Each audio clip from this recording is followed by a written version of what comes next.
Hello മക്കളെ, Hindi tips and ട്രിക്സിന്റെ പുതിയൊരു എപ്പിസോഡിലേക്ക് എല്ലാവർക്കും സ്വാഗതം. ഇന്ന് നമ്മൾ 9ാം ക്ലാസ്സിന്റെ 20ാം തീയതി നടക്കുന്ന എക്സാമുമായി ബന്ധപ്പെട്ട കുറച്ച് കാര്യങ്ങളാണ് ഡിസ്കസ് ചെയ്യുന്നത്. അപ്പൊ എല്ലാവരും 20ാം തീയതിക്ക് റെഡി ആയിട്ടുണ്ടാവും അല്ലെ, പഠിച്ച് തീർന്നിട്ടുണ്ടാവും. എന്നാലും ആ 10 ചാപ്റ്റേഴ്സിലൂടെ നമുക്കൊന്ന് പോയി വെക്കാം. നിങ്ങൾ പഠിച്ചതൊക്കെ ഒന്നുകൂടി ഉറപ്പിക്കാൻ വേണ്ടിയിട്ടാണ് കേട്ടാ, ആരെയും കൺഫ്യൂഷൻ ആക്കാൻ വേണ്ടിയിട്ടൊന്നുമല്ല. ഇപ്പൊ നമുക്കിവിടെ അറിയാം 5 പോയംസ് ഉണ്ട് അല്ലെ, 5 കവിതകളാണുള്ളത്. ബഹുത് ദിനോ കെ ബാദ്, ജൻ ജൻ കാ ചെഹ്റ ഏക്, ഫൂൽ, കബ് തക്, ബോൺസായി, അങ്ങനെ 5 കവിതകൾ. ഈ 5 കവിതകളിൽ നിന്ന് ആനുവൽ എക്സാമിന് ഏറ്റവും ഇമ്പോർട്ടന്റ് ആയിട്ട് വരാൻ സാധ്യതയുള്ള ഒരു പോയം ബോൺസായി തന്നെയാണ്. കാരണം അത് ഹാഫ് ഇയർലിക്ക് ശേഷം നമ്മൾ പഠിച്ചതാ. ബോൺസായി, ഫൂൽ, ബഹുത് ദിനോ കെ ബാദ്, ഈ 3 പോയംസും നന്നായിട്ട് പഠിക്കുക, അതിന്റെ ആശയങ്ങളും പഠിക്കുക. ആ പോയത്തിൽ നിന്ന് ഏതിനെങ്കിലും ഒന്നൊന്ന് സഹി മിലാൻ കരയും ചോദിക്കാം. നമുക്കവിടെ സ്റ്റാൻസ് തന്നിട്ടുണ്ടോ, ഏതെങ്കിലും ഒരു സ്റ്റാൻസ് തരും, അതിനെ ബേസ് ചെയ്തുകൊണ്ട് ഒരു സഹി മിലാൻ കർക്കെ ലിഖേ എന്ന് പറഞ്ഞിട്ട് ഒരു ക്വസ്റ്റ്യൻ വരാം കേട്ടോ. പിന്നെ ഉള്ളത് 2 സ്റ്റോറീസ് ആണ്, 2 കഥകളാണ്. ഒന്ന് ജട്ട്പട്ട് ഓർ നട്ട്കട്ട്, 2 ഘർ എന്നുള്ള സ്റ്റോറിയാണ്.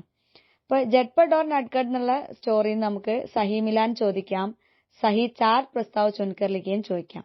സഹി 4 പ്രസ്താവ് ചുൻകർ ലിഖേം ചോദിക്കുമ്പോൾ നമ്മൾ ശ്രദ്ധിക്കേണ്ട ഒരു കാര്യം, അതിലെ ഏതെങ്കിലും 4 സ്റ്റേറ്റ്മെന്റ് ആണ് നമ്മൾ ആൻസർ ഷീറ്റിൽ എഴുതേണ്ടത്.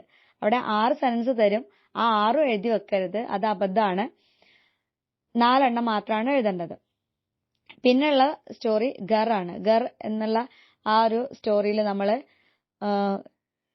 കോൺവെർസേഷൻ ചോദിക്കാം, ബാത്ചീത് ചോദിക്കാം. അതേപോലെ തന്നെ ഫർഹാദ് എന്ന ക്യാരക്ടറിന്റെ ക്യാരക്ടർ സ്കെച്ച് ചോദിക്കാം.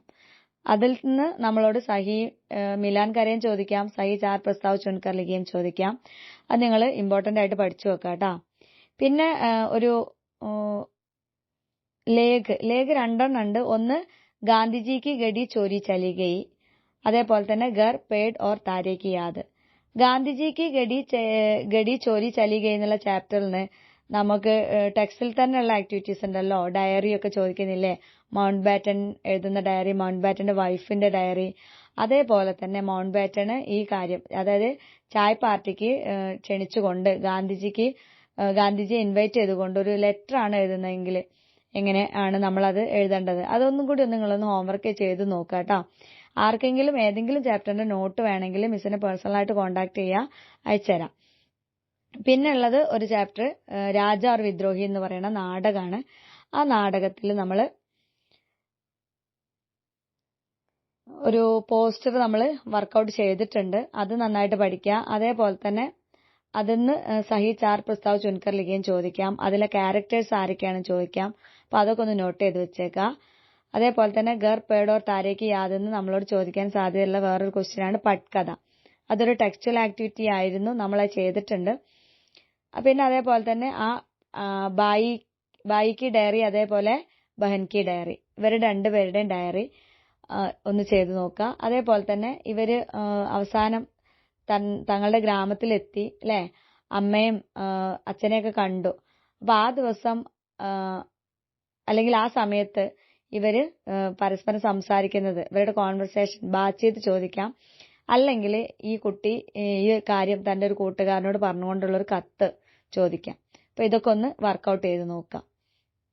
പിന്നെ നമുക്ക് പഠിക്കേണ്ട പ്രധാനപ്പെട്ട ഒരു ക്വസ്റ്റ്യൻ, എല്ലാ ചാപ്റ്റേഴ്സിന്റെ പേര്, അത് എഴുതിയ ആളിന്റെ പേര്, ആ ചാപ്റ്ററിലൊക്കെ നമ്മൾ എന്താണ് പഠിച്ചത്, കഥയാണോ കവിതയാണോ ലേഖാണോ എന്നുള്ളത്. പിന്നെ നമുക്ക് ഗ്രാമർ പാർട്ട് നമ്മൾ ഓൾറെഡി പഠിച്ചതാണ്. സർവനാം, സഹി വികൽപ്പ് ചുൻകർ ലിഖേം, വിശേഷൺ, സഹി വാക്യ ചുൻകർ ലിഖേം, അതേപോലെ തന്നെ നമൂനയ്ക്ക് അനുസാർ ബദൽക്കർ ലിഖേം, സമാനാർത്ഥി ശബ്ദ്, മുഹാവരെ കാ അർത്ഥ്, വാക്യ പിരമിഡ്, ലഗ് എന്ന ഹെൽപ്പിംഗ് വെർബിന്റെ പ്രയോഗം, ഇതെല്ലാം ഒന്ന് നോക്കി വെച്ചേക്കാട്ടാ. ഓക്കെ, അപ്പോൾ എല്ലാവർക്കും എക്സാം എളുപ്പമുള്ളതാവട്ടെ. All the best.